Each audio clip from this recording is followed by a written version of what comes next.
So this first example I wanted to show, this is an example drip or quarterly survey.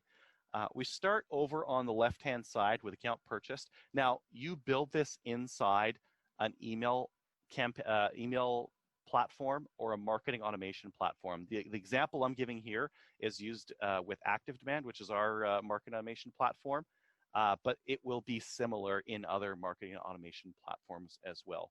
So in this one, we're able to detect when an account is purchased, or when someone is a new customer.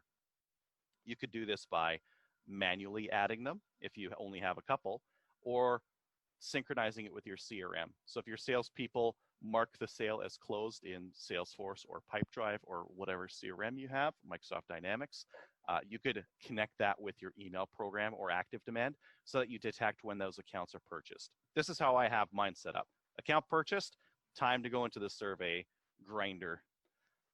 So from that leftmost point, we move over and we have a 3-month wait. So this campaign is literally just going to sit there and wait for 3 months. Then after that 3-month wait, we're going to move up here. Because of my platform, like sometimes the boss buys it and then other people are supposed to use it. And I don't want to actually survey the boss if they bought it but never used it. So this survey will only go to people who are actually using the platform. That's what that first thing is checking.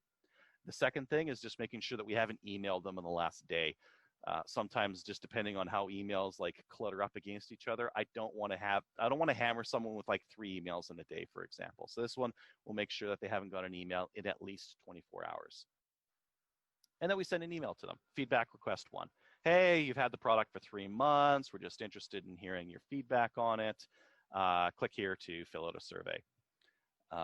Now, because this is a marketing automation platform, I'm just going to rip through the rest here just so that I don't get too confusing. But we wait 3 months, wait until they haven't got an email, send them feedback 2, wait 3 months, wait until they haven't got an email, feedback 3, wait 3 months, wait until they haven't got an email, feedback 4. And this fourth one is a bigger one because it's a 1 year. Generally, like for us and for a lot of different products and services out there, a 1 year mark is a little bit important because sometimes customers bought your product based on a yearly budget. And if they bought your product off of a yearly budget and it's a year up, your ass might be on the line. They might be looking at cutting you. So doing a more in-depth survey at that 1 year is going to help you out in surviving because you'll know if your product is doing what it should be doing for them.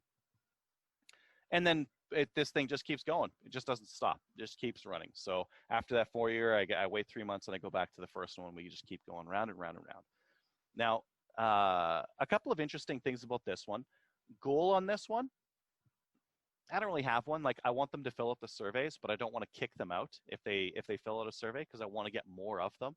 If they fill it out in quarter 1, I still want it in quarter 2. I still want it in quarter 3. I still want to get their feedback and see how they're doing with the product. And by the way, these number 1, 2, and 3, they're like a 1-minute survey. You could finish them in like no time at all. This last one is the only one that's got any substance to it. So there's a couple of interesting things you can do there. There's another thing I'm doing in this survey, and I'll like some marketing automation platforms will support this, some of them won't. One thing I'm doing in here is I ask them for a rating of stars, up to like 1 to 5 stars. If it's 4 or 5 stars, this thing will automatically ask them, hey, could you share that on Google or Yelp or whatever review platform? If it's 1 to 3, I email the support manager. Hey, this customer is not happy. They're a 1 to 3. You should engage with them. So the nice thing there is that I only ever ask the happy customers to review us, but the angry ones I still deal with them. I still get them to the right person. So you can again, by using automation, you can start to layer this stuff on. I don't think about this. I don't think about surveying customers. I read the responses when they come in. I'm really interested to know how they're doing. I don't ever have to like think about this kind of thing.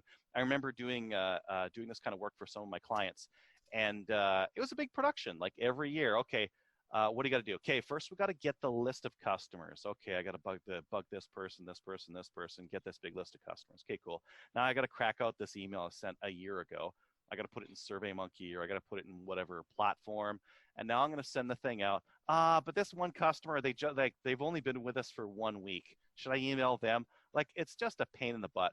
Whereas something like this just runs all the time. Just runs So all the time, constantly giving you feedback.